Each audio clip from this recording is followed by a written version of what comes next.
things are better left unknown. And I'll never find you here, 'cause no one's ever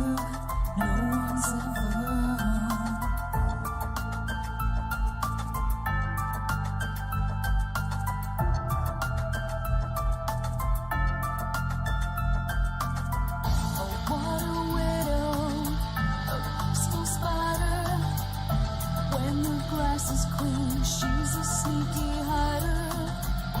Hide the lies and the alibis. Oh, what a sinner. Is it in her?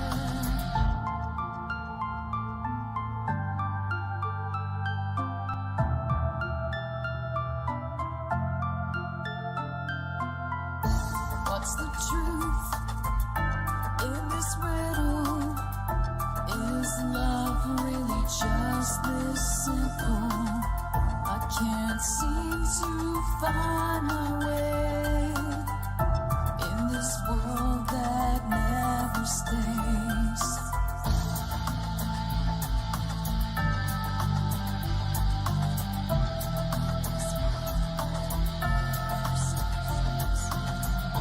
What a widow, a peaceful spider. Is clean, she's a sneaky hider. Hide the lies and the alibis. What a sinner. Is it in her?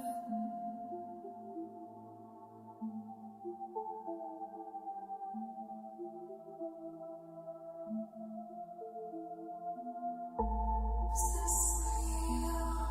Just illusion. I'm lost in wonderland of confusion.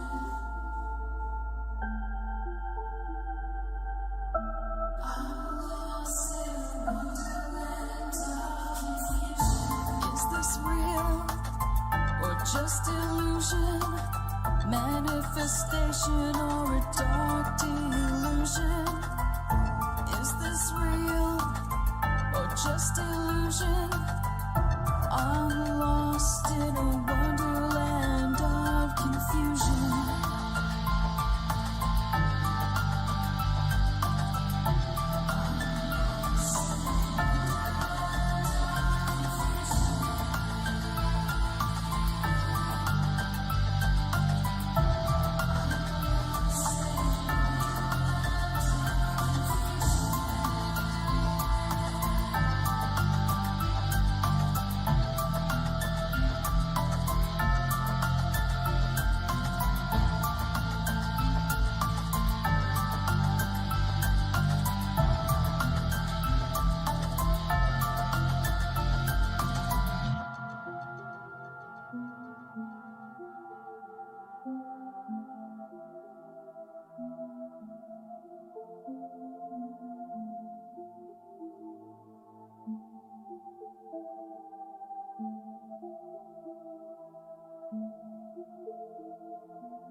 Don't you wish that your weekend was longer than just 2 days?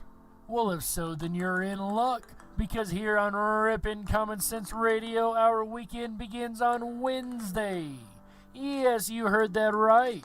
Our weekend kicks off every Wednesday at 7 p.m. Pacific, 10/9 Central, with Darkwolf's Den, starring yours truly, Jerry the Dark Wolf. But that's where the fun has only just begun. Make sure you come back every Thursday through Sunday at 7 p.m. Pacific, 10/9 Central, for the Rippin' Rabbit Hole live show, starring AJ the Rippin' Rabbit. He dives into the archives of vocal legend Art Bell and brings those stories up to date. So make sure that you spend your extended weekends with the Animals Radio, Jerry the Dark Wolf and AJ the Rippin' Rabbit, starting at 7 p.m. Pacific, 10/9 Central, every Wednesday through Sunday, right here on Rippin' Common Sense Radio. Rippin' Rabbit Hole is a community-driven radio. At times the community comments may reveal prejudices and other beliefs that we or our sponsors do not condone. Views or opinions expressed by the community, callers, or guests are those of the individual speaking and do not represent the views or opinions of this site. Ripon Common Sense content is intended for mature audiences only. Enjoy. This is Cynthia Sue Larson with Reality Shifters and the International Mandela Effect Conference, and you're now listening to Darkwolf's Den Show on Ripon Common Sense Radio.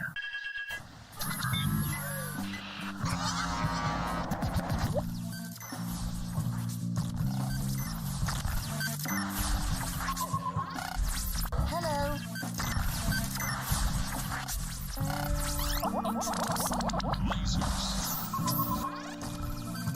Hello.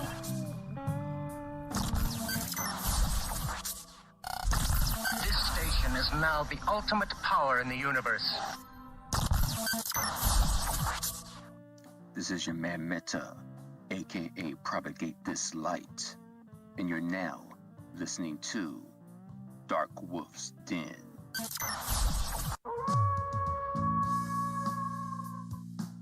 Are ghosts real?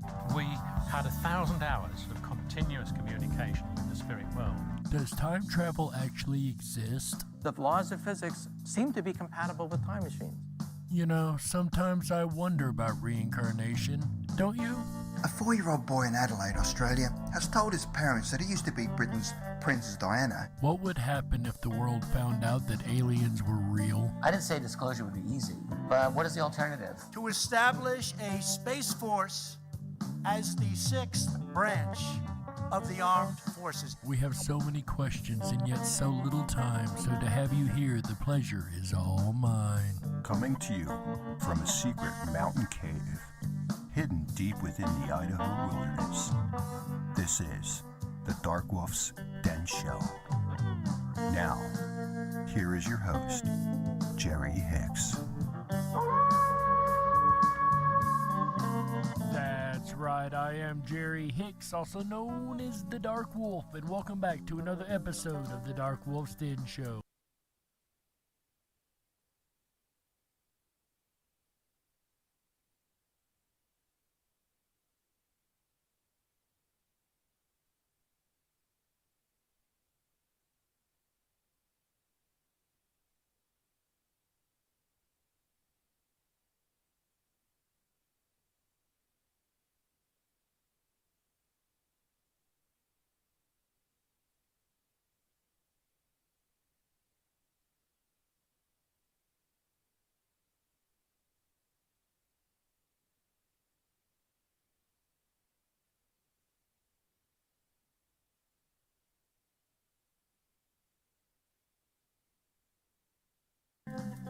I actually have a double today in history this week. This is something that rarely happens, but I actually found two really interesting facts for the day. First, on this date in 1620, English colonists aboard the Mayflower set sail for America, where they founded Plymouth, Massachusetts, after 41 men, including William Bradford and Miles Standish, signed the Mayflower Compact. Also, in 1956, the great American magician David Copperfield was born, who would later go on to make the Statue of Liberty disappear. And that is this week's Today in History, which makes today an incredible day in history. Like every day that we do this show, of course. This show makes every day an incredible day in history, right? Ladies and gentlemen, welcome back to the Darkwolf's Den Show. Tonight we are discussing directed energy weapons for those just tuning in. And, you know, you think that these are a new idea, laser weapons and directed energy used as a weapon source, but actually you might be surprised to find out this goes back a lot further than you may think. The concept of using light as a weapon has intrigued weapon designers for centuries. The first such system hypothesized was the Archimedes heat ray. According to legend, he had used a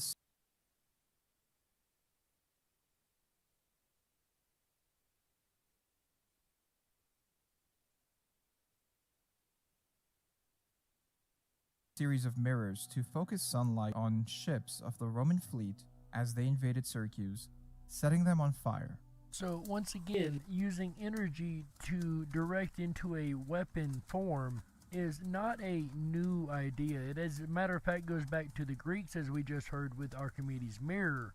And that's not the only time we've heard of directed energy weapons in the past.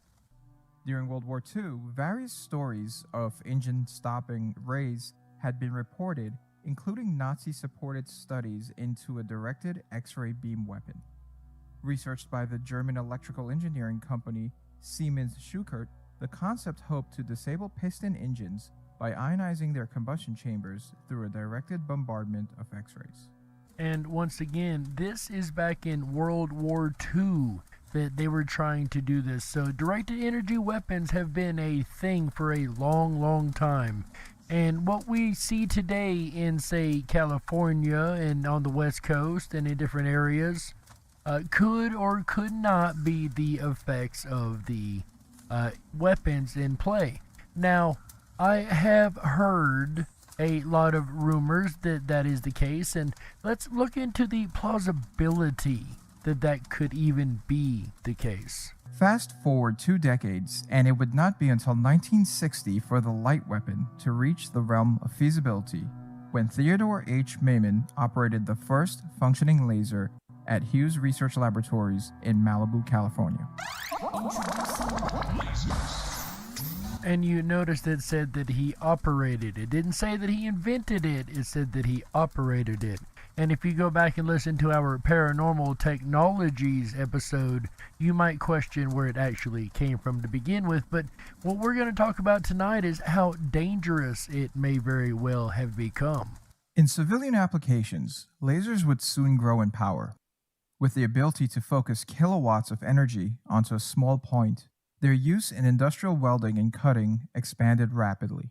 Now, when it comes to cutting applications like cutting metal, things like that, into special shapes and doing all kind of projects, that I understand. That I have no problem with as far as lasers go. Or maybe chasing the cat, using the laser pointer to let the cat run around after it. That's always fun, right?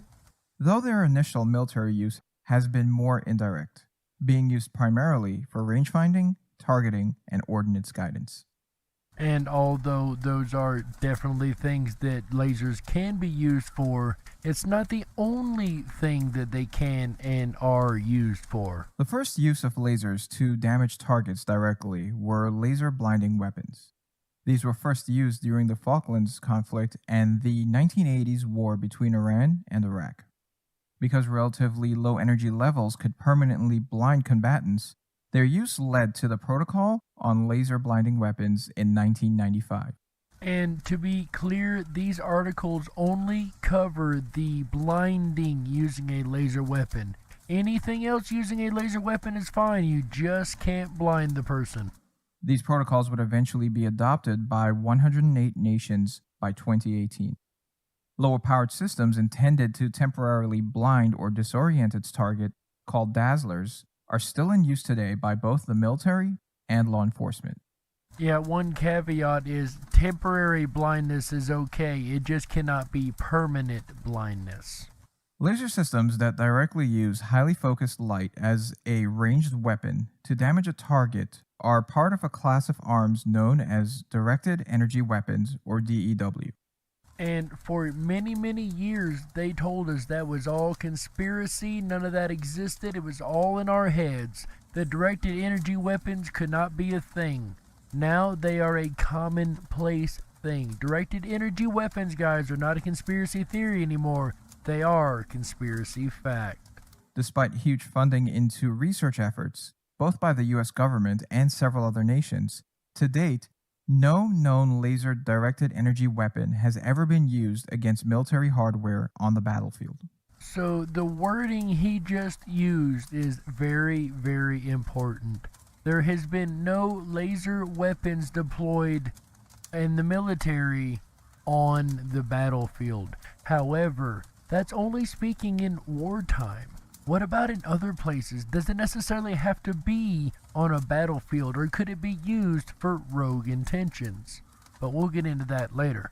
Shortly after Maiman's discovery, Aggressive research immediately led to the gas dynamic CO2 laser in 1968, which accomplished continuous power levels of over 130 kilowatts. By 1980, megawatt beams were achieved by the Mid-Infrared Advanced Chemical Laser, or MIRACLE, making it the most powerful continuous wave laser in the United States at the time. Its original goal was to be able to track and destroy anti-ship cruise missiles, though mixed results from testing did not lead to any functional weapon system. Now here's where I can get on board with laser weapon systems. If it's to defend against missile attacks or to blow up incoming mortars or things like that, I am all for defense purposes. We need to defend our country. We need to have the weapons in such to defend our country. But are those weapons being used just to defend our country, or is it possible they're being used against us here domestically? Again, we'll get into more of that in just a little bit. This brings us on to the optical laser systems, which we do know work. These have been in development since the 1960s and range from things like lasers mounted on ships to defend against small high-speed boats to the Boeing YAL-1A airborne laser testbed.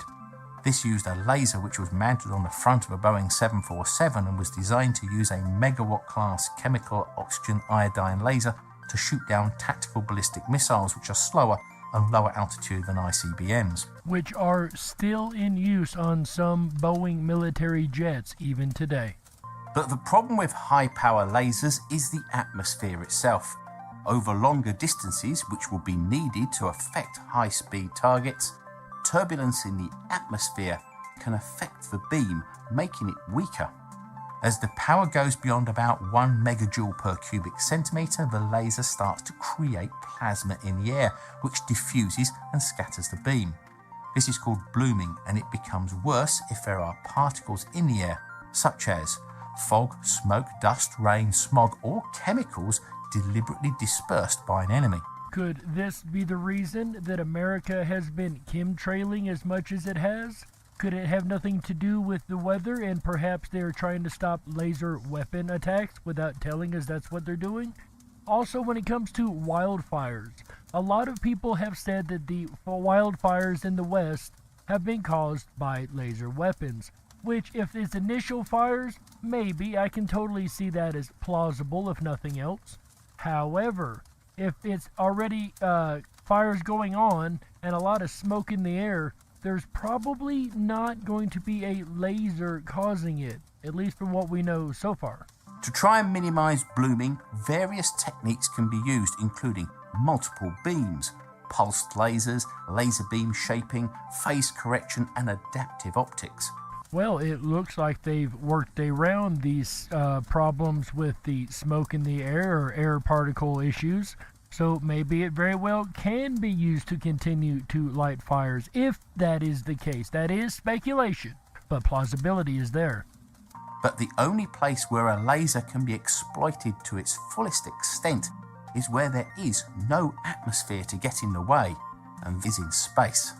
Now here's another opportunity, because it's not just airplanes flying over, it's satellites that have been put into orbit, which makes me think once again that we might not be the only power, like America that is, that actually has a satellite with laser weapon technology. I would even dare argue that it's not our government setting the fires if they are being set by laser weapons. I would argue that it's another government trying to slow us down. The Boeing airborne laser was cancelled because it would have needed to have been flying over enemy territory for long periods waiting for the missiles to be launched to be close enough for the laser to be effective. To cover a wide area, a fleet of these would be required in the air 24/7, all being targets for enemy missiles and fighters. And it wasn't as if the laser burned a hole in the missile. All it would do is heat up a portion of the outer skin, which will then weaken it and cause the structure to fail due to the stress of flying through the air. And once again, I am all for uses for protection and defense. Shoot down all the missiles you'd like with lasers, that's fine. But the fact that they heat up when they are used means that they're producing heat onto whatever they're shot at and producing heat in a tree or on the ground is easily going to cause a lot of issues. So the defense against such a laser could be as simple as a coating that reflects laser light and greatly reduces the heating effect. This idea hasn't entirely been dropped, as it's been suggested that a fleet of UAVs could be fitted with lasers and fly at very high altitudes to achieve a similar purpose. These could be refueled in mid-air to give them extremely long flight durations, allowing them to loiter around until the missiles are launched. Other uses for lasers are handheld guns, which dazzle or temporarily blind troops, and more high-power ones that blind the infrared heat sensors on surface-to-air and air-to-air missiles. This is one of the features of the F-35 as part of its electronic warfare system. But lasers aren't the only platform that could be used as a directed energy weapon. Other methods which have been tested include particle beam weapons, which shoot a beam of high-energy particles, either as ions or neutral particle beams. This method is commonplace in particle accelerators like synchrotrons and cyclotrons, and is also used in places like the Large Hadron Collider at CERN. And of course, in this community and the conspiracy theory community in general, we all know about CERN and the many theories surrounding CERN. And could it be a weapon also? Just the fact that it produces the amount of magnetic power that it produces, could it also be used as some type of super weapon? Advanced accelerators can accelerate large, heavy subatomic nuclei like iron or mercury to near light speed. These carry a lot of kinetic energy which is converted into heat when they hit the target material, causing rapid superheating at the surface and ionizing effects at deeper levels, which could damage electronic devices in a missile, for example.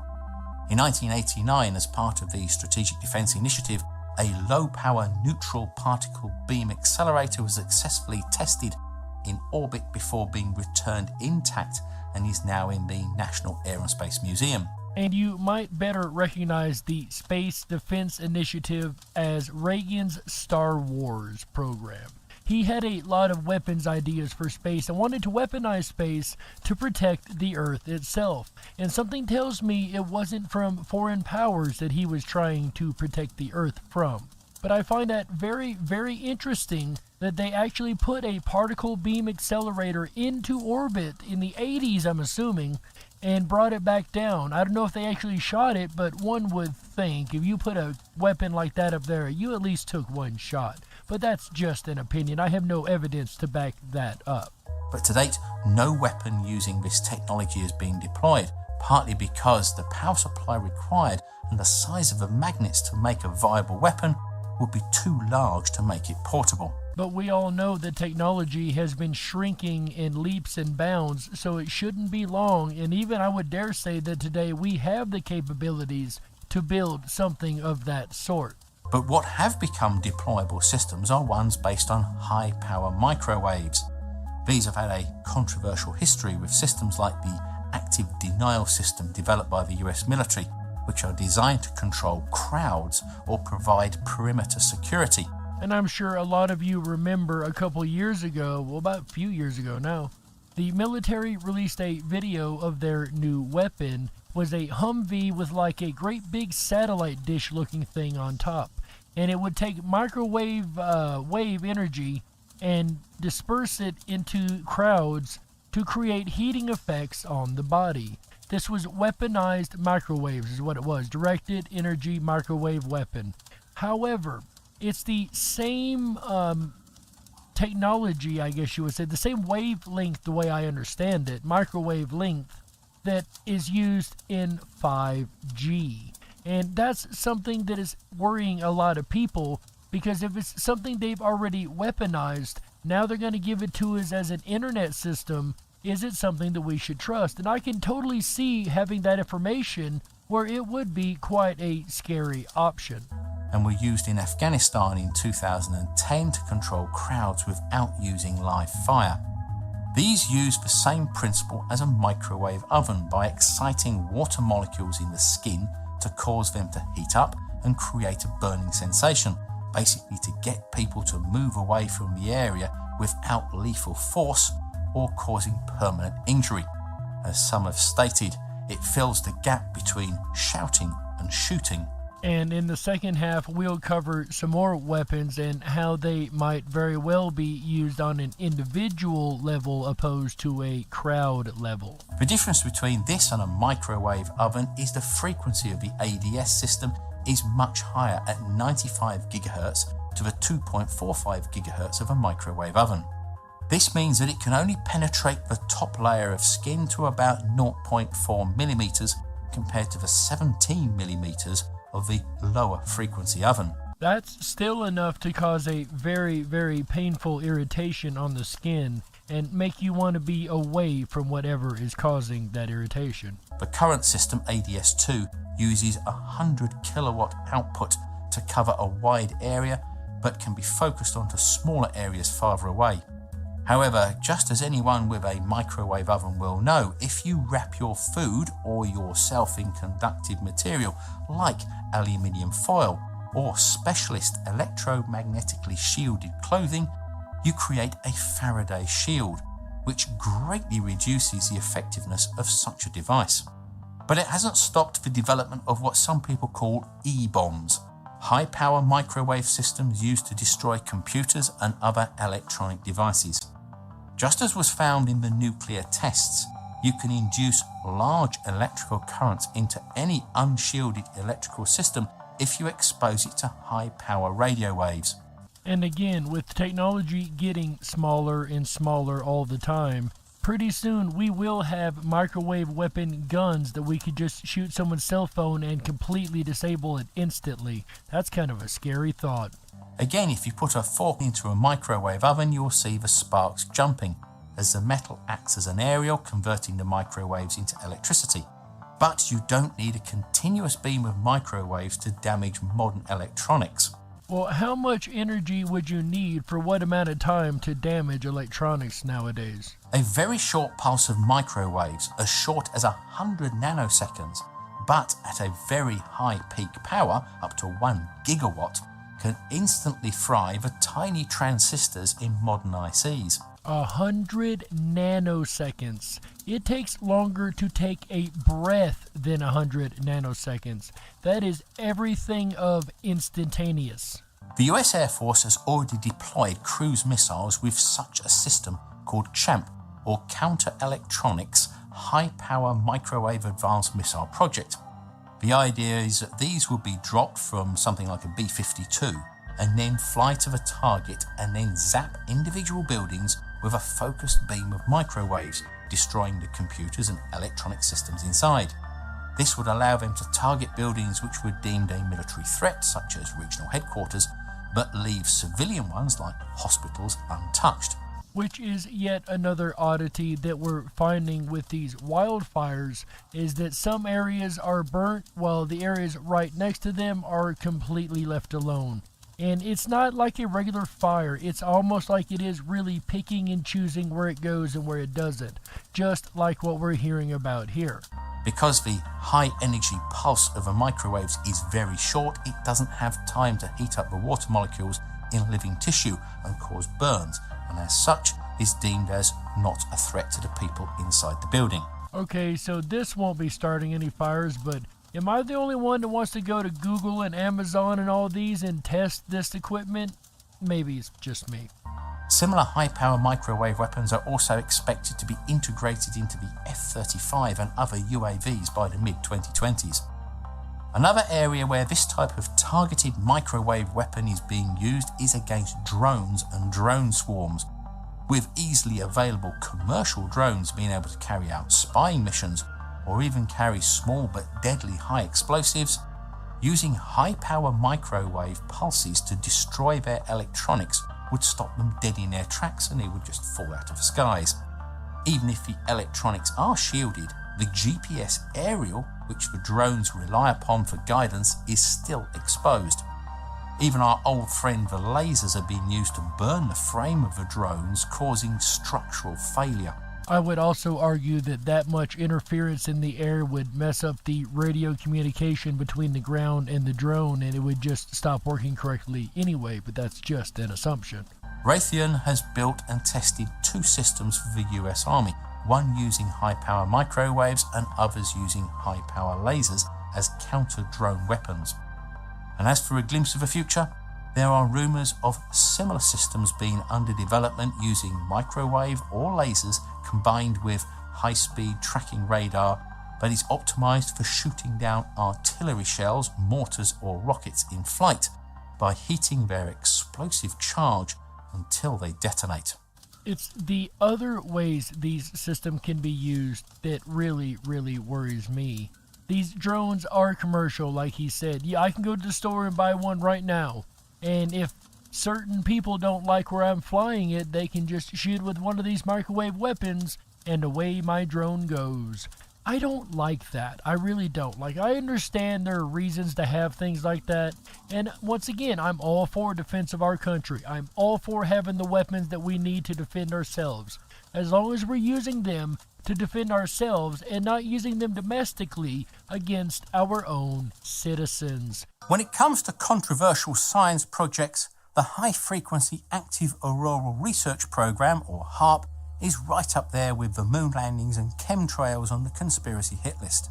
And most of us have heard of HAARP, the directed energy weapon, up in Alaska. And we know that it's been accused of doing weather modification and even mind control and much more. But why does it get such a bad rap? What exactly is HAARP?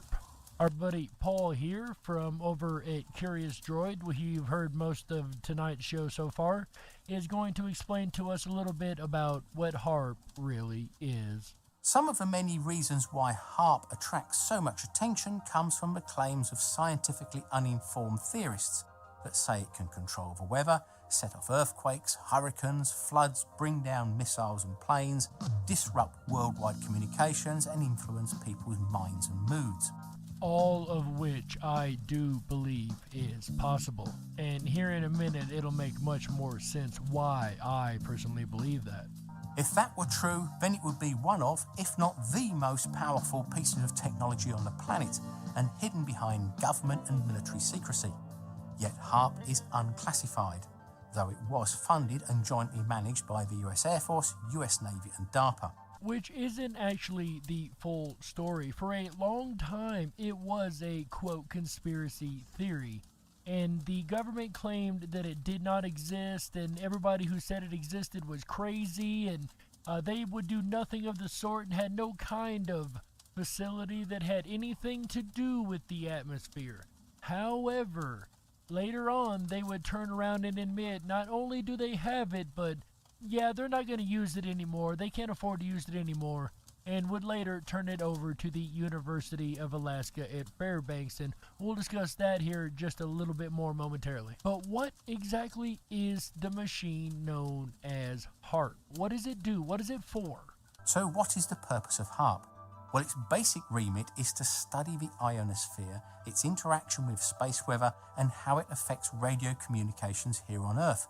And you guys remember the Schumann Resonance show just 2 episodes ago. We talked about how the ionosphere is the top ceiling and the Earth itself is the bottom ceiling in which the standing wave propagates that creates the Schumann resonance. Now we're going to learn more about the actual ionosphere and how that is actually affected and why that might be very important, especially when it comes to the Schumann resonance. Because remember, the Schumann resonance literally defines how we act in our behaviors, feelings, emotions, brainwave states, the entire 9 yards. So let's listen to what exactly it has to do with the ionosphere. Again, this touches back to the Schumann resonance episode, so we're going to learn just a little bit more in relation to that also. As well as the generation of VLF, that's very low frequency, and ELF, extremely low frequency radio waves, which can travel around the world and penetrate deep under the sea for communications with submarines and into the ground to reveal underground structures. HAARP deals with some complex science, and how it operates is equally complex. But the basic principle is to try and replicate how the sun affects the upper atmosphere to create the ionosphere and how it then goes on to affect it. But to do this in a controlled, repeatable way and of course on a much smaller scale. So by their own admittance, they are heating the atmosphere and messing with the ionosphere, which in turn would mess with the Schumann frequency resonance. Now, in order to understand HAARP, we need to know a little about the ionosphere. This is a constantly changing area of the Earth's upper atmosphere that reaches from about 60 kilometers to 1,000 kilometers in altitude, where it's thin enough so that the sun's ultraviolet and X-rays can reach it, but thick enough so that it can absorb these rays and ionize the gases there. It's also well above the area called the troposphere, where we live. Ionization is the process where high-energy radiation strips away an electron from a neutral atom or molecule and creates a negatively charged electron and a positively charged ion. That's an atom with a missing electron. This process creates a shell of these charged particles around the Earth, which we call the ionosphere. This stripping of the electrons also releases energy in the form of heat and light. This light is called air glow, and is similar to how the auroral lights are formed in the polar regions, but it also makes the night sky everywhere glow very slightly, and you can see this on a dark, clear night with a sensitive camera and sometimes by eye. Normally, in the dense atmosphere near the surface of the Earth, the negative electrons and positive ions would recombine very quickly, but because the gas in the upper atmosphere is much less dense, the particles are much farther apart and remain separated for much longer. With all these free electrons floating around, the high atmosphere becomes conductive, starting at around 60 kilometers, peaking intensity at 300 kilometers, and then by the time it gets to 1,000 kilometers, it's dropped almost to nothing, where the atmosphere becomes too thin and then the vacuum of space takes over. In fact, the ionosphere separates into 3 layers called the D, E, and F layer, with D being at the lowest altitude, rising up to F at the highest altitude. Because these layers are conductive, they interact with electromagnetic waves like radio broadcasts from the surface. Depending upon their frequency, some radio waves will be absorbed, some will bounce off the electron layer and be reflected, and some will pass right through with little resistance. Which is one reason that the military is still using it to attempt to do over-the-horizon communication. Yes, it is being used by the Fairbanks Alaska University, but who do you think's giving them their grants to actually work? Who's funding them? Of course, the government is, or more so the military, I would say. And they're trying to do over-the-horizon communication, or to be able to communicate instantly from one country to a country on the other side of the world, which currently is not the easiest thing to do. They want to do it without standard means that have been used recently and currently in known times. As these layers are created by the sun's energy, they can change dramatically from day to night, summer to winter, and in fact the lowest D layer only exists in the daytime and completely disappears at night. Which is also another really interesting piece of information. So only certain parts of the Earth have that D layer at any given time when the sun is above them. When the sun goes down, so does that D layer. They're also affected by high solar activity and solar flares, and thus affect radio transmission similarly. And as we learned in the Schumann resonance episode, the solar flares and solar winds tend to push the ionosphere down closer to the Earth at different times, depending the pressure of the winds upon it.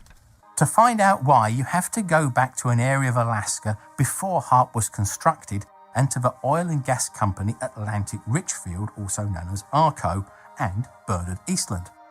ARCO had the rights to the huge natural gas fields in Alaska's North Slope region, but they were far from their main customers, and the cost of liquefying and transporting the gas was prohibitive. What they needed was a customer that would be nearby. Bernard Eastland was an MIT-trained physicist who'd worked at the US Atomic Energy Commission during the 1960s and 70s. He specialized in plasma physics and co-developed the fusion torch, a method of using high-temperature plasma of a nuclear fusion reactor to convert waste materials into reusable elements. So remember, Eastland definitely has the credentials behind him. He's got all the schooling and experience needed to make the claims he's about to make. In the 1980s, Eastland was working for ARCO and became the president of ARCO's Production Technologies International Company in Houston. He suggested that ARCO could use the natural gas reserves to power a huge antenna complex to focus high-energy radio beams into the ionosphere. This would heat up the gas atoms to create artificial plasma layers in the ionosphere, but in a way which could be controlled, moved and shaped by equipment on the ground. Alaska would be in a good position because the Earth's magnetic field lines go up almost vertically in that area. Each antenna would create a circularly polarized radio beam that would spin the particles around the magnetic field lines at the resonant frequency of the ions in the same way that a cyclotron works to accelerate particles. This would heat up the plasma and allow it to move along the magnetic field lines to higher altitudes. Eastland was granted a US patent, number 4686605, for the invention titled Method and Apparatus for Altering a Region in the Earth's Atmosphere, Ionosphere and or Magnetosphere on August the 11th, 1987. Now, whilst Eastland filed the patent, he did so whilst working for ARCO, and as such, ARCO owned the patent. Sometime afterwards, Eastland disassociated himself from it and ARCO and set up his own research company. Eastland's patent makes some very interesting, if not technical reading, and some extraordinary claims. Now, once again, let's remember, this isn't your average Joe that's making the claims you're about to hear. This is a guy with plenty of experience and education behind him to make said claims. Some of the claims include that it could disrupt communications both around the Earth, but also to and from satellites, missiles, and air and sea craft by randomly modulating areas of the ionosphere which are relied upon to propagate radio signals around the Earth, and thus effectively scramble the signals. Now, back in the late 1950s and early 60s, the US and Soviets exploded nuclear weapons in the magnetosphere high above the Earth. We also have a video on that if you want to see it. This created large amounts of charged particles which were found to travel along the magnetic field lines in a spiral motion and bounce back and forth between the mirror points at their ends at very high speed. Which we heard about just a little bit ago. This created a lot of radio noise that could blind radar systems and was thought at the time could cause the electronics of nuclear missiles to fail. One of the patent claims was that a plasma layer could be created and used to trap some of the plasma particles, which would then oscillate between the new layer and the mirror points on the magnetic field lines to create interference that could have a similar effect to the nuclear tests, but without having to detonate a nuclear device in space. So a little bit ago, I mentioned that the military was trying to use HARP to do over-the-horizon communications. However, it sounds like it can also be used to disrupt over-the-horizon communications. Other uses include heating large areas of the ionosphere to move them to much higher altitudes, to create unexpected and unplanned drag forces on missiles and satellites and cause them to become unstable in their travel. Literally pushing the ionosphere back up towards space and away from the Earth. Also, weather modification, by affecting the upper atmospheric wind patterns by stacking of different shaped plumes of particles to create a lens effect, and then concentrating solar energy over an area or altering the course of a jet stream to move adverse weather like hurricanes or denying rain to drought-prone areas. And this is the most popular use of what we understand or when we hear HARP in our local conspiracy communities, if you will. But to me, HARP is more of a weather modification system because, as it said, if you create a heated area, a high pressure area in one spot, you're going to create low pressure areas elsewhere that wouldn't have been there. They would be, what's the word I'm looking for? False low pressure areas, if you will. And it's going to disrupt the way the jet stream flows. It's going to change the weather patterns around the world because the high and low areas aren't where they would normally be, or there's extra high or low areas, or whatever the case may be. And there is an anecdotal story about when they had the Olympics in China, and a reporter asked the Chinese administrator, I'm not sure it was the president or who it was, a Chinese authority, if they were worried about weather ruining the Olympics. And his answer was, don't worry about the weather, we have that under our control. So could that be a blatant admittance that they do have weather modification? And if so, are they using that against enemy countries or countries that they have disagreements with? Once again, HAARP is a facility that we know about, but it's only one of a concept of facility. So if you think it is the only one that exists, I think that's a bit naive. If they've done it once and then finally admitted to it, that means they've either built another one or they've got better technology than what they had then. It was also claimed to be able to make a wave reflector in the sky to steer ELF signals to a depth of 1 kilometre or more. The reflections would then be picked up by a satellite and after processing could reveal hidden structures, a bit like a CAT scan of the Earth. And once again, ELF, or extremely low frequency waves, are our brain waves. They are what the Schumann, I always say that, Schumann resonance actually is extremely low frequency waves. But guys, I need to go ahead and take a network break right here and apparently get a drink because I can't pronounce half the words I'm trying to say right now. So we're going to go ahead and take a network break right here, ladies and gentlemen, and we'll be back on the other side for the second half of the Darkwolf's Den Show right after these messages. Don't you touch that dial. How? Yeah. We gotta stoke the fires and run off the men in black. Don't touch that dial. We'll be right back. Sex in the city? Nope. Interview with a vampire? Nope. If you build it, they will come? Febreze? Tweeze in the middle? Wrong again. Depends. Nope. Welcome to the Twilight Zone, my friends. A phenomenon known as the Mandela effect. You may have heard of it. You may want to not neglect. Unbecoming, awake, and spiritually inclined. So sit back, relax, while I blow your mind. Take the thumb off the cell, stop following the sheep. Down the rabbit hole we go. Are you ready for that leap? The Zapruder film, #JFK. I looked at the footage and I said, what the heck? How come there are 6 people in that dang car? Stretch limo, for me, this was all too bizarre. A glass behind the driver, no way, Jose. I remember in the car, my mind was in total disarray. Trying to make sense of what I was seeing, what I was witnessing. Didn't connect with my inner being. A second woman in the car for me was only the first lady. Do you smell what the rock is cooking? All this seemed kinda shady. Berenstein Bears. Nope. Shazam? Sinbad? Not in this reality. Good lord.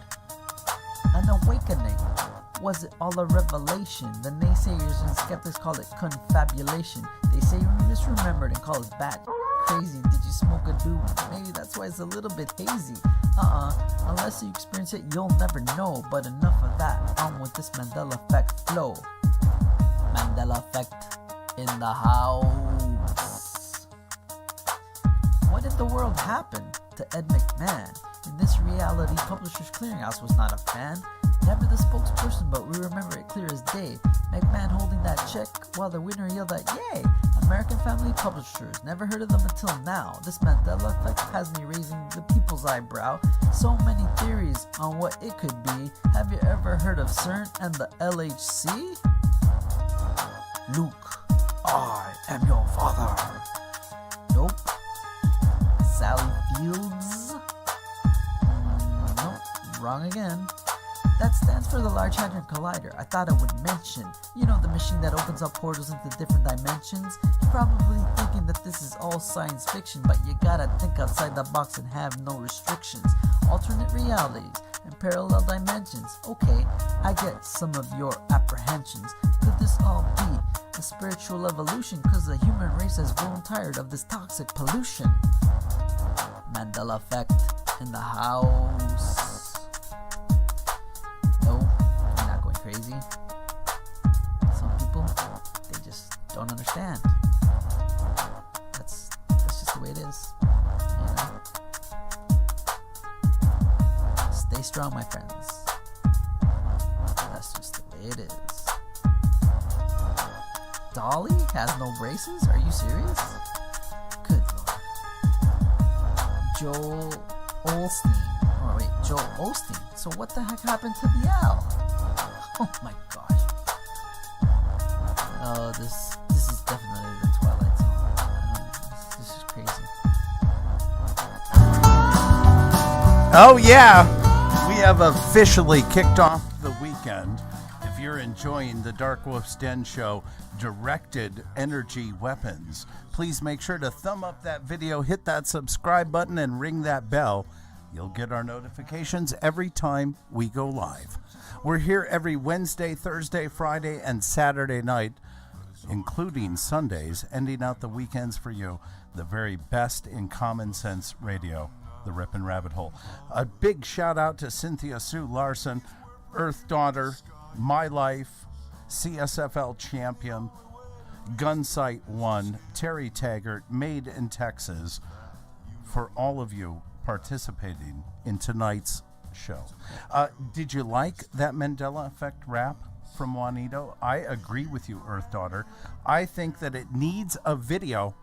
Perhaps that's coming. Coming up tomorrow night, I'm going to take a break. I'm not going to be on air tomorrow night. Instead, I'm passing the night over to Jerry, who is more than equipped to keep you entertained with a fantastic subject. And tomorrow night, he is going to deal, again, with Flight of the Ancients. I'm curious to see.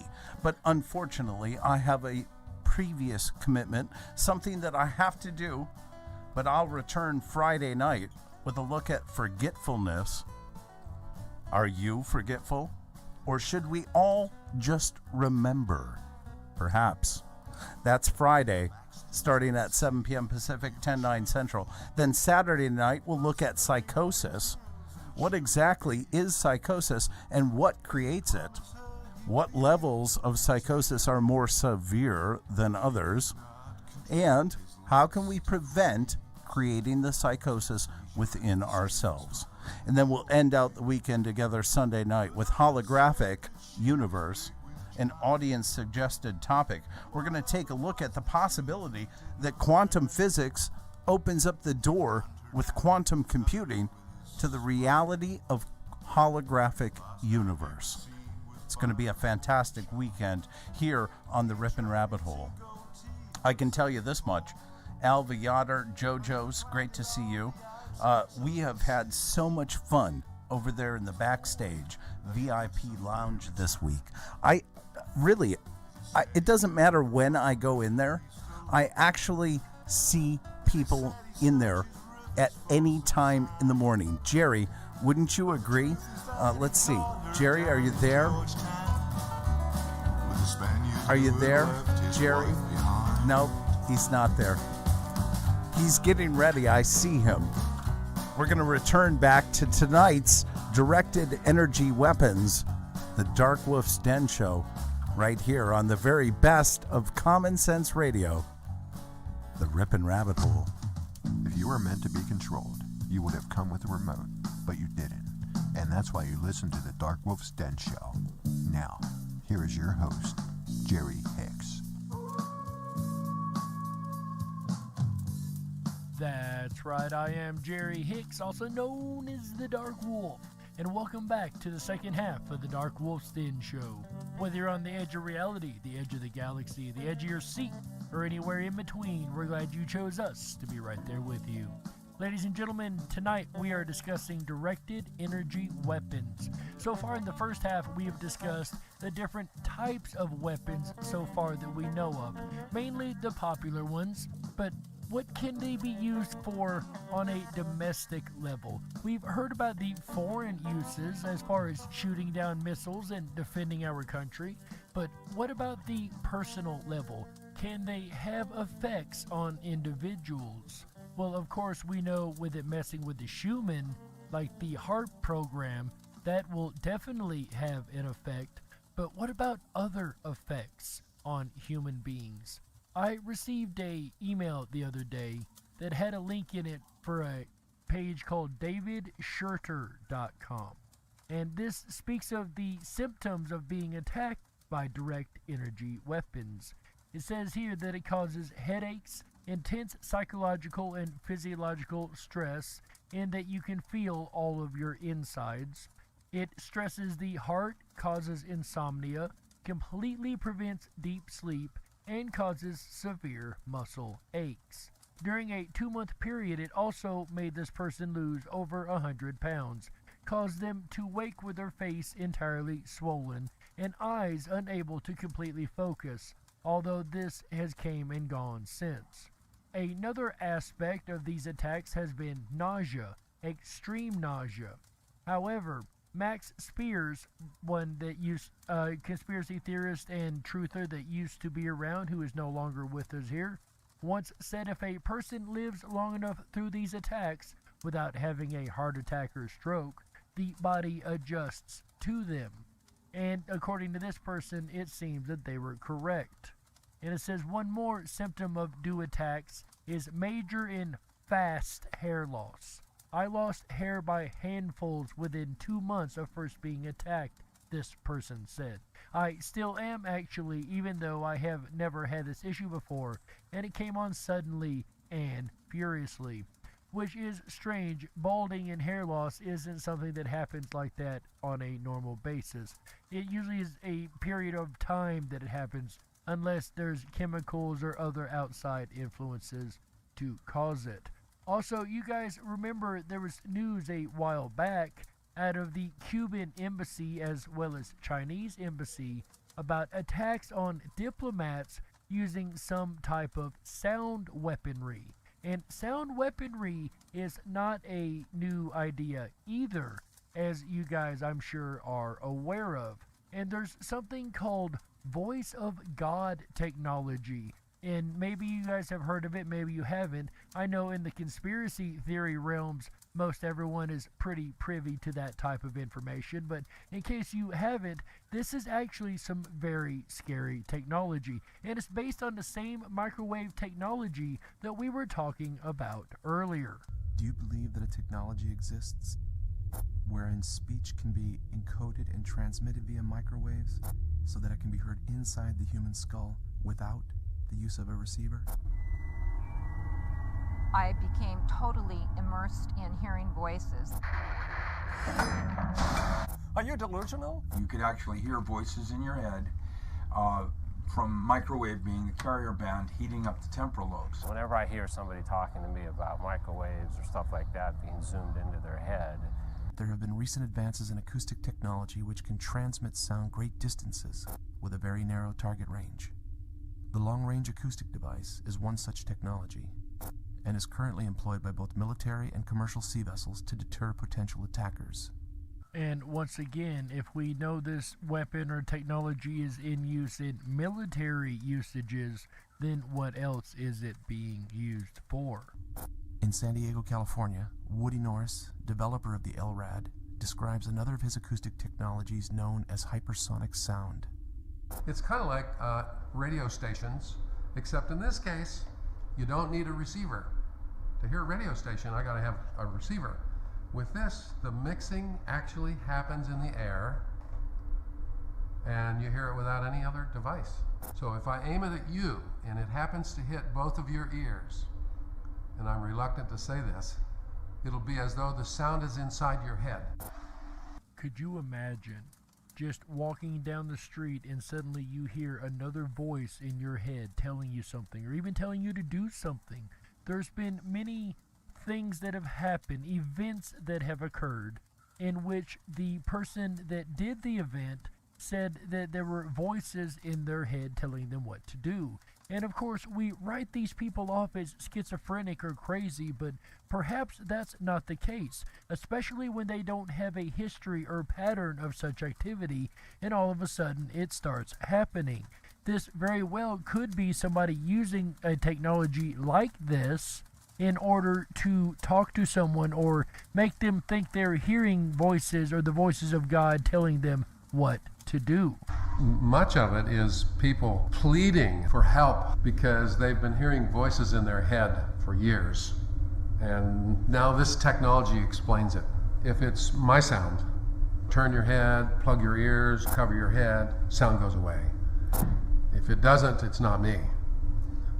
So hypersonic sound is something a little different. If you can cover your ears or cover your head and you can still hear it, then it isn't hypersonic sound. So it still needs the eardrum to work. Hypersonic sound does. Hypersonic sound is perceived through the external ear of the subject, and therefore cannot be classified as V2K, the military acronym for voice-to-skull technology, which relies on a scientifically documented phenomenon known as the microwave auditory effect. Just to reiterate what he just said, this is a well-documented scientific effect. This isn't just conspiracy theory. This is fact. The observation of the phenomena came way back during the Second World War, and the radar operators, accidentally noticed that when they stand in front of the radar, sometimes they can hear clicks in their head. Somebody by the name of Alan Fry who had talked to some of the radar operators based on their report, and he conducted a very simple laboratory experiment. Indeed, showed that human beings can hear the radar pulses. They were not just making it up. They wanted to know what the significance of something like this would be. And just like most discoveries, this was a complete accident. They had no idea why they were hearing clicks in their heads standing so close to the radar. And it's kind of, to me, like the TV. When I am around a TV, especially the old school TVs, I hear a really, really, really high-pitched whistle, somewhere around the 9.6 megahertz range. I've looked it up actually on YouTube. And a lot of women in the early days of television reported hearing this loud whistle. Apparently most men can't hear it, and these old wolf ears are very, very sensitive to that particular frequency. It's also the frequency that I hear in my head 24/7. Or my ears, I should say. I have that loud ringing in the ears, and sometimes it gets louder, sometimes it's softer, but in general, it's at 9.6 megahertz. Again, I have tested this against the tones on YouTube. If man had another sensory motor input, and of course, the possibilities are staggering. Like you have another sense like sight, only you're not using it. What do you think that would imply? It means you're walking around being blind to something that's constantly giving you inputs, but you're not aware of it. Well, the first implication on that would be a weapon. And of course, as we know, the military has a very simple philosophy. Everything must look like a nail because the only tool they have are hammers, or in this case, weapons, so everything must look like an enemy, and everything must be weaponized that can be weaponized, at least in the military perspectives. As a matter of fact, J.R.R. Oppenheimer, the father of atomic energy, the guy that figured out how to split the atom and create the atomic bomb later on, said that he would have never figured it out if he knew that it was going to be militarized and weaponized like it was and killed the amount of people that it did. And he actually personally felt responsible for that. When the bomb went off in Nagasaki, he was quoted as saying, "I am become death," which is a quote directly from the Bhagavad Gita, I believe. There was some concerns because the American embassy in Moscow was reported to have been bombarded by microwaves. So the speculation was that are they trying to gather intelligence, or are they trying to actually mess with the brains of the embassy personnel? So there was some experiments being conducted. Of course, then they were involved in some other things which I'm not involved in, which are classified in Nature. And once again, we remember the reports of diplomats from Cuba and I believe China that were reporting sicknesses and illnesses based on weapons used on them at the embassy in which they were at the time. And it makes you wonder if these weapons really were something from other governments testing out directed energy weapons on diplomats or trying to influence them in one way or the other. Successfully encoded speech and transmitted it via microwaves. The subject of the experiment, Dr. Joseph C. Sharp, was able to hear the spoken words for 1 through 10, and the results were published in the Journal of the American Psychological Association, which can be found online. And while Dr. Sharp verified these results during a personal interview with the filmmakers, he declined to have his voice or image recorded, stating that the technology was still too controversial. In ordinary sound perception, sound that goes into the ear canal gets amplified by the small bones in the middle ear and then gets to the inner ear where the cochlea resides, and in the cochlea is converted to electrical impulse. But fundamentally, the physical phenomena that enables it is mechanical movement of particles. So the mechanical wave transmitted by the bones of the middle ear gets converted at the inner ear into the electrical impulses. But in the case of a microwave auditory effect, is the source is electromagnetic. So if you expose the biological tissue to a pulse of microwave energy, the tissue expands and induces a vibration. Instead of going through the middle ear, the microwave-induced vibration gets propagated to the inner ear directly, and at the inner ear is converted to electrical impulses again. And in this case, a vibration in the human tissue, if the tissue is the head, for example, will fall within the auditory range of a human subject. And again, not only is the technology plausible, it's actually been tested and used multiple times, as well as journal articles written about it in mainstream publications.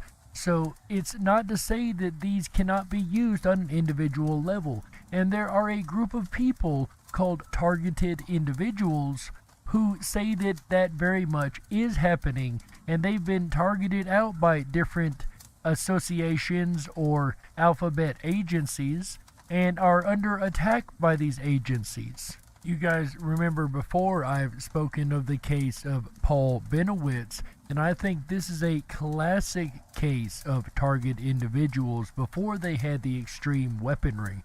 My commander, told me, well, there's this guy, Special Agent Doty, and you got to be careful because, he kind of, made the impression I got was, he had kind of made the Air Force a little nervous. Maybe they didn't say, egg on their face or anything, but they were just very cautious. The main reason that we in the UFO field recognize the name Richard Doty is that a man named Paul Baillies, a self-made man, a very successful businessman, was systematically driven insane, wound up in an insane asylum, under treatment for a long time, lost his business, had to turn it over to his family, and was destroyed by the efforts of Richard Doty. You hear about the ones that something goes wrong. You hear about the ones where there's an unfortunate incident, or in some cases they're failures. It was unfortunate what happened to Mr. Baillies, but they were supposed to protect something and they did their job. The Paul Baillies case is an early example of gang stalking and targeted individual. They didn't use a gang this time, I wouldn't say. It was more just one person, Mr. Richard Doty, who is very disliked amongst the UFO crowd, of course, for obvious reasons. But anyway, moving along, the directed energy weapons are definitely being used for very, very bad reasons. And there are such a variety of different types. We've spoken about the microwave weapons and the voice-to-skull weapons, and we're going to go back to that for just a minute, because the voice-to-skull weapons can be used for a multitude and variety of reasons, especially driving a person insane. Now, the question is, have I been suddenly overcome by schizophrenia? My answer to that is that I have been forced on medication for the past 4 years, and not once have any of my voices stopped. Which is another good way to drive a targeted individual insane, is to put them on medications they don't need, or even antipsychotics when they don't have psychosis effects, or if they're psychosis effects like hearing voices, maybe it's not attributed to a psychosis at all. what's really going on here? Well, we really don't have the models yet or the belief systems to be able to cope with these things. People now are talking about actually direct communication, like we mentioned, sending a message through the air to a person without anybody else being aware of it. That is within the realm of possibility. Not even possibility, not even plausibility, but it actually does exist. And once again, you remember earlier it was stated that there are actual journal articles published about it in the mainstream scientific journals. If medication does not stop these voices, and these people have, and the victims or your clients have a plausible story. This is like another sensory motor input that man has not yet learned how to use. Of course, you could, as I say, if you have a high enough power system, you can have a group of people subjected to the same type of a phenomena. Perhaps a group of people that you would like to control into a state of chaos in order to get them to go out and do craziness in the streets and things that they would not normally be a part of. I don't know, it looks and sounds a lot like things we've kind of seen in our recent news articles around our country. There's all kinds of applications there, in terms of making someone think they're crazy. To hear voices in your head, what do you think that's about? If you started hearing voices in your head and it wasn't your voice. And of course, in a crowd, also, it's not gonna be really strange to hear random odd voices from one direction or another and think you may have heard it wrong or whatever the case may be.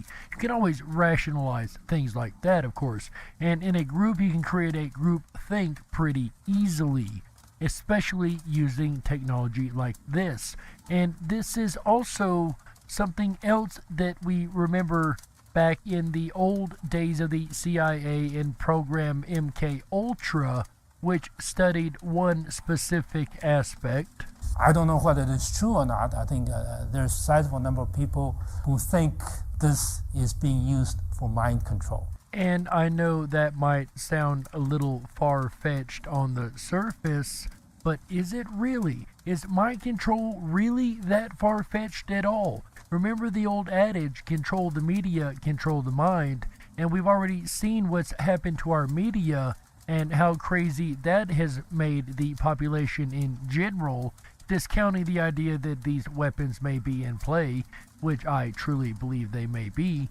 But if you're able to, if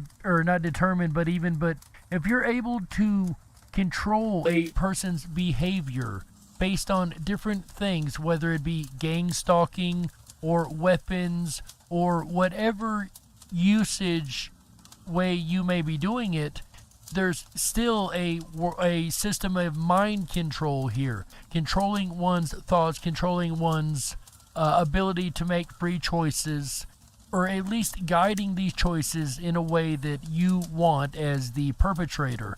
Of course, this reminds me of the magician's choice, or, you're given two options, both of which are rigged, or three options, or whatever the case may be. And of course, this sounds like the same thing. Whoever is perpetrating this against the targeted individual, rigging the game to where they already know the decisions that are going to be made by that individual, because they're pretty much controlling them, controlling their mind, their behavior. Mind control is right at the top of the list. That obviously is what everybody would like to do, is control everybody's opinion on something, right? And of course, politicians or people up for any type of election would definitely want to control the public's opinion of what is going on, as well as any authority figure, all the way down to the mayoral level and local level. It doesn't even have to be on a national level. But all of these industries and politics and all the different, think of the industries that would love to control your opinion, whether they want you to buy their product or not buy their competitor's product. There's so many uses for technology like this against the common person that it's actually quite scary.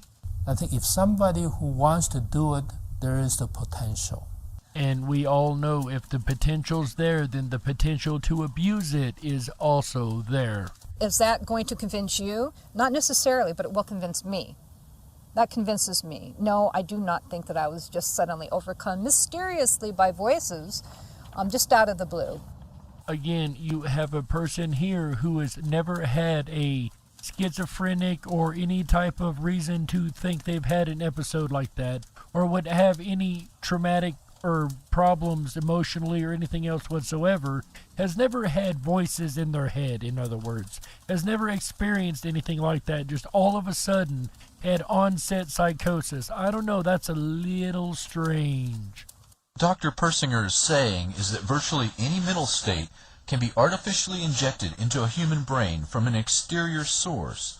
The most frightening thing is that the means for doing this already exists in a fully operational form on a worldwide basis. Quote, the power levels for these amplitudes are similar to those associated with the signals generated globally by radio and communication system. Within the last 2 decades, a potential has emerged which was improbable, but which is now marginally feasible. This potential is the technical capability to influence directly the major portion of the approximately 6 billion brains of the human species by generating neural information within a physical medium within which all members of the species are immersed, unquote. And we all know that we are in an electronic soup 24/7 of radio waves and many other frequency waves around us at all times. Think about that. If you're listening to a radio station like this one, all the other radio stations are also in the airwaves. You just haven't tuned into it with your device, but you're still surrounded by these frequency waves. And we also are carrying around devices in our pockets. Almost all, if not all of us, carry around devices in our pockets every day, 24/7. Most of us are glued to these devices, and we're giving them everything they need. Whether it's information on what we buy and where we're buying it, or how we're buying it, information on our habits, what we like to play, whatever the case may be, we're giving them information 24/7 to use against us. But what's even more disturbing is it is a two-way routing device. Your cell phone both has incoming and outgoing information, which is incoming and outgoing frequencies. These frequencies can be manipulated, and you would never be none the wiser. Your emotions being manipulated, you becoming suddenly angry or emotionally unstable, or even hearing voices in your head. Perhaps it could just need nothing more than the power of a cell phone and the right frequencies in order to do it. Dr. Persinger's message, minus the jargon, is that the entire human race can be controlled through the use of electromagnetic influence piggyback on television and radio networks or other technological means. And once again, just think of the electronic soup around us at all times. And most of people listening to this own a TV and upgraded appliances and all the Alexas and all these different devices, Siri and Google Home, all the devices around your house, all the different electronic frequencies, and just the soup is just that much more increased. And again, if they're two-way transmission devices, what does it take to manipulate it or send the frequency they want in order to manipulate you right through that TV or that radio or that cell phone, or whatever the case may be? Even though he is retired, Colonel John B. Alexander still works today at Los Alamos National Laboratory in a capacity that is not clearly defined, as does NSA General Michael Aquino. Both personalities have extensive study in the application of non-lethal, extremely low-frequency weapons in attacking the populations and armed forces of enemy nations. Which even, once again, brings into the ethics question of attacking innocent populations. Of the armies, I get attacking foreign armies and foreign bases, things like that. War is war. I don't like it, but I get it.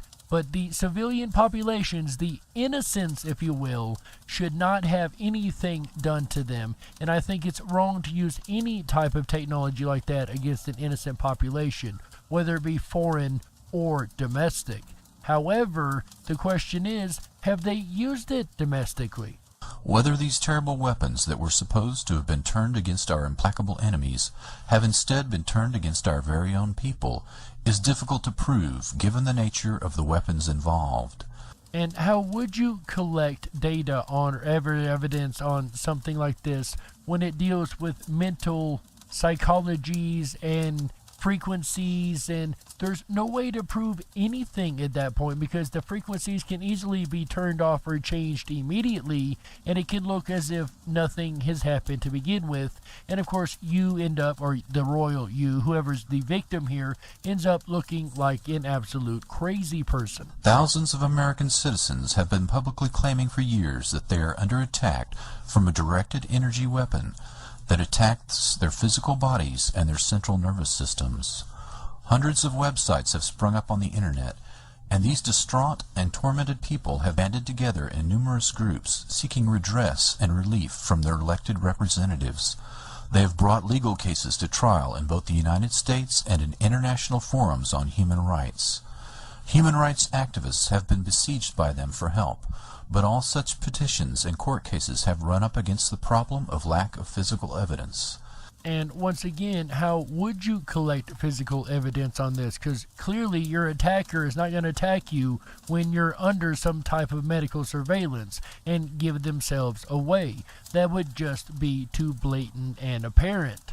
So how would you gain any kind of physical evidence on something like this? Which, of course, puts it in the realm of conspiracy theory, because if you can't prove it, it must not be true according to those dogmatic,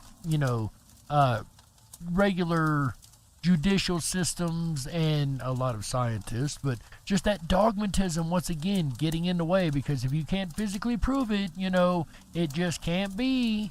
The entire judicial system is built on the concept of physical evidence, and people who are being attacked with invisible bullets are left with none.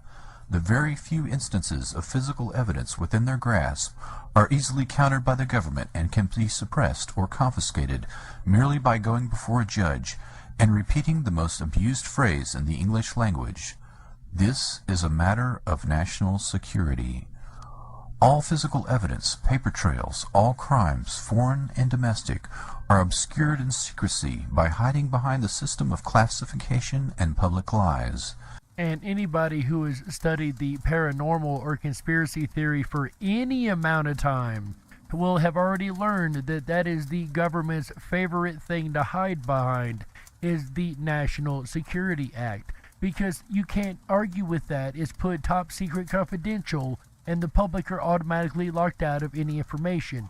Even FOIA requests are denied for classified information, which, again, I understand some classification for some information, but this is one way that it can be easily abused and used to cover up different things that are going on within this system.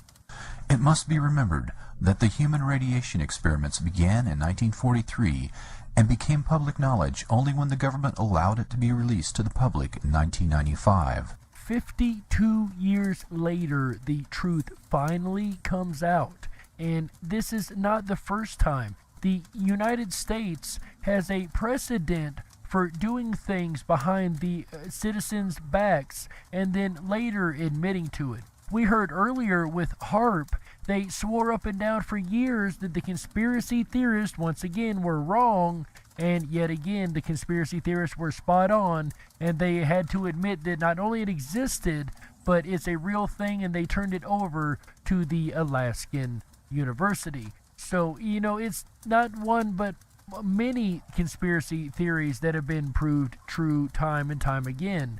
So when you hear things like this, you have to really keep an open mind, because remember, our government's a lot more secretive and underhanded than we ever give them credit for. And this was ostensibly to exonerate the guilty parties and to placate the victims.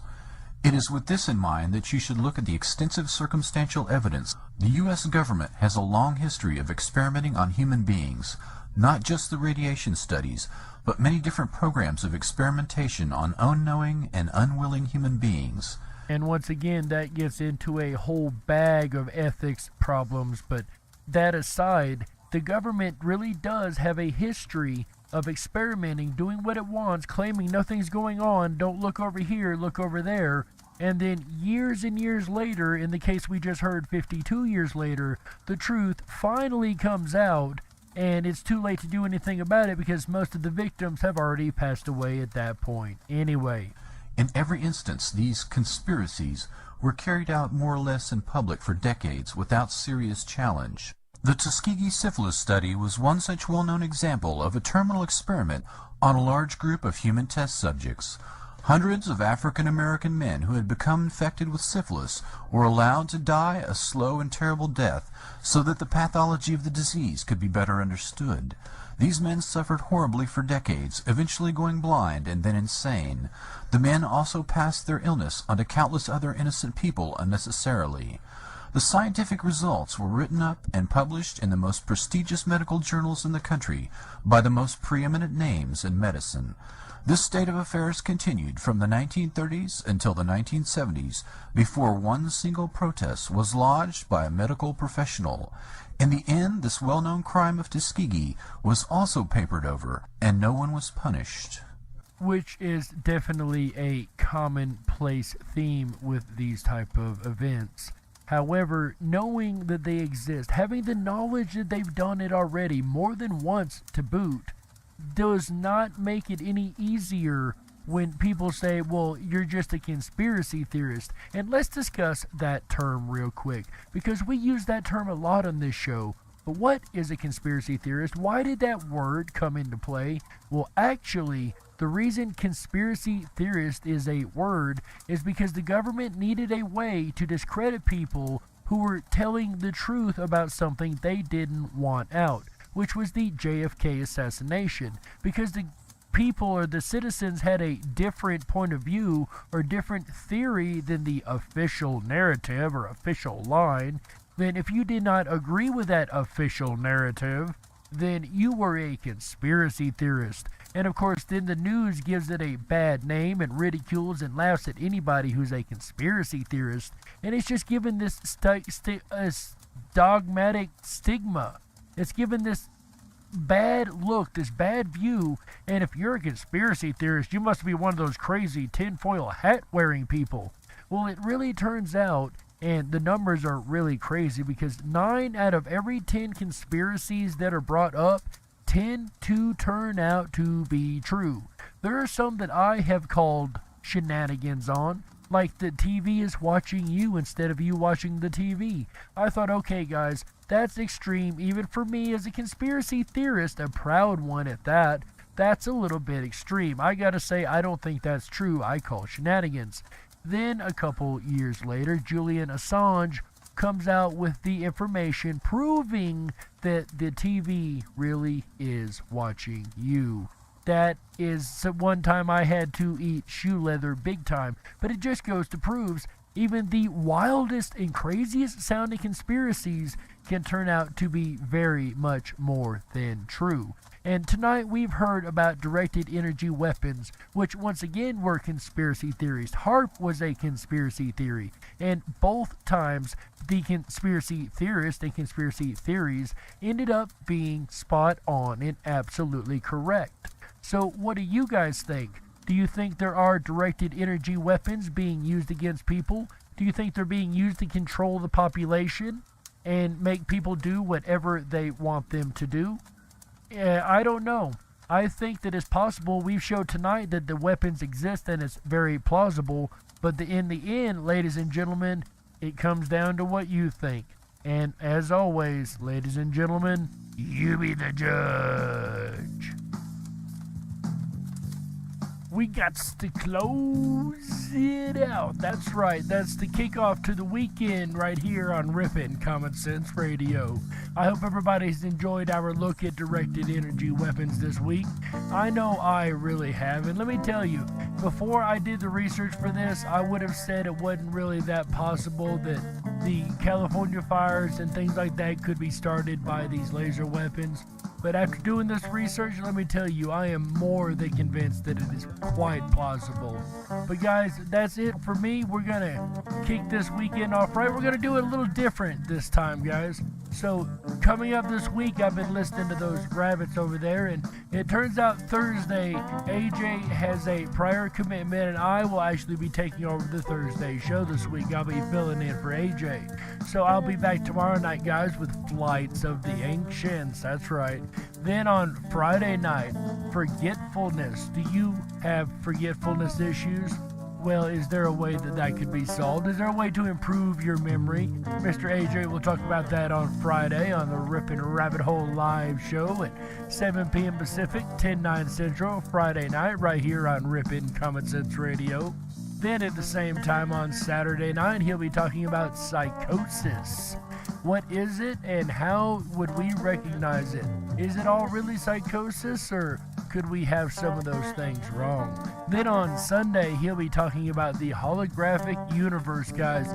This is a weekend you do not want to miss, full of topics you also do not want to miss. Guys, that's it for me. I'm going to go over to the 24/7 Backstage Lounge where I like to hang out. You can go hang out with me. It's really easy to do. Just go over to the rippinrabbithole.com. That is RIPONRABBITHOLE.com. Over there, you're going to find the 24/7 Backstage Lounge tab. Click it.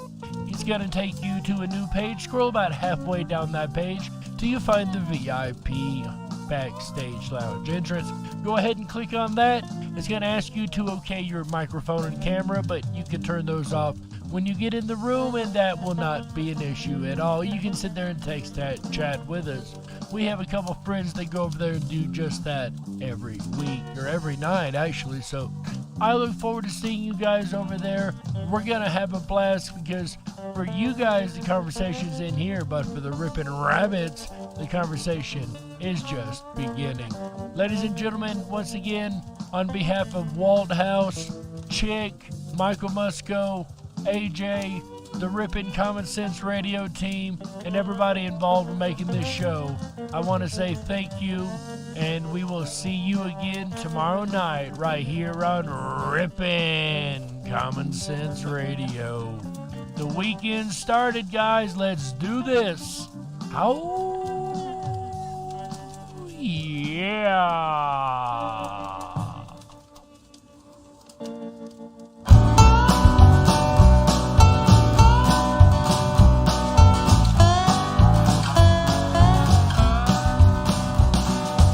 Absolute beginners came to Georgetown. They were wearing Harris tweed and pork pie hats. They'd slit your throat and throw you in the gutter. But it's all you can expect from men like that. Buses bound for Niles Bend and Harbor. The ladies wear perfume to scar your nose. And the only way to reach them is to scare them. But of that you know little, I suppose. This is the song we refer to as the Corn Shop song, says Earth Daughter. I couldn't agree with you more. I can tell you this much. We have kicked off the weekend right. My top hat's off to Jerry Hicks for bringing us the very best in Common Sense Radio. Put a 1 in the chat room if you enjoyed tonight's look at directed energy weapons. If you haven't done so already, please make sure to thumb up that video. Hit that subscribe button and ring that bell. You'll get our notifications every time we go live. As a reminder, I will not be doing the show tomorrow night. Jerry is going to carry on Thursday night for me in my absence with a look at Flight of the Ancients. It's going to be a lot of fun. We're going to kick back off on Friday, and I'll be back with a look at forgetfulness. Are you forgetful, or do you remember, and what's the difference between the two? Tune in Friday night starting at 7 p.m. Pacific, 10/9 Central, and find out. Then Saturday night, a look at psychosis. We're going to dive through the rabbit hole of psychosis Saturday night. It's going to be wild. We're going to end out the weekend together Sunday with a look at the holographic universe, an audience-suggested topic. I'm excited. Juanito, 1975 with a 1. Earth Daughter with a 1. Richard Hirsch with a 1. I take my top hats off to all of you for spending time with us and kicking off the weekend right with Jerry Hicks and the Darkwolf's Den Show. I'm excited. Alva Yoder with a 1. CSFL Champion with a 1. It's going to be an incredible weekend here at the Rippin' Rabbit Hole. I'm going to make my way on over to the backstage VIP lounge because for many of you, the conversation ends here. But for the Rippin' Rabbits, it's just beginning. And you know what I mean. So until we meet again, thank you, Cynthia Sue Larson, for your 1. Great to have you here. I'm AJ, the Rippin' Rabbit. Take care of yourselves and each other. Good night.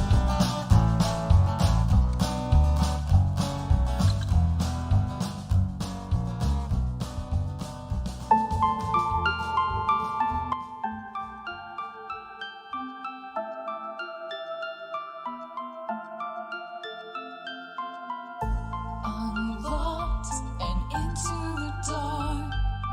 Some things are better left unknown.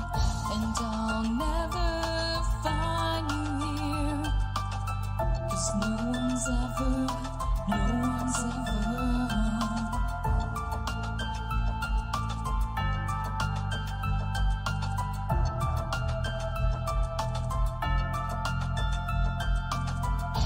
What a widow, a peaceful spider. When the grass is green, she's a sneaky hider. Hide the lies and the alibis. Oh, what a sinner, is it in her?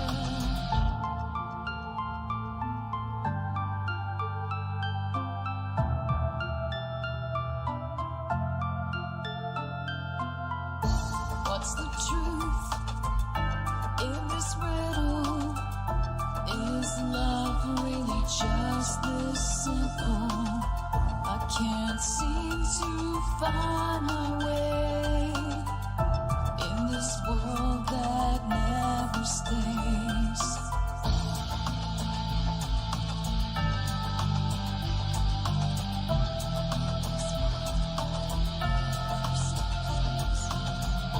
What a widow, a peaceful spider. When the glass is clean, she's a sneaky hider. Hide the lies and the alibis. What a sinner, is it in her?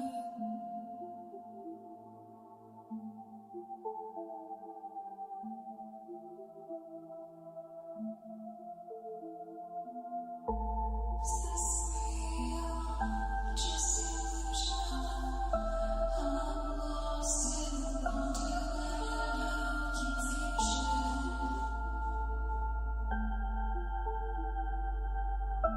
I'm lost in wonderland of confusion. Is this real or just illusion? Manifestation or a dark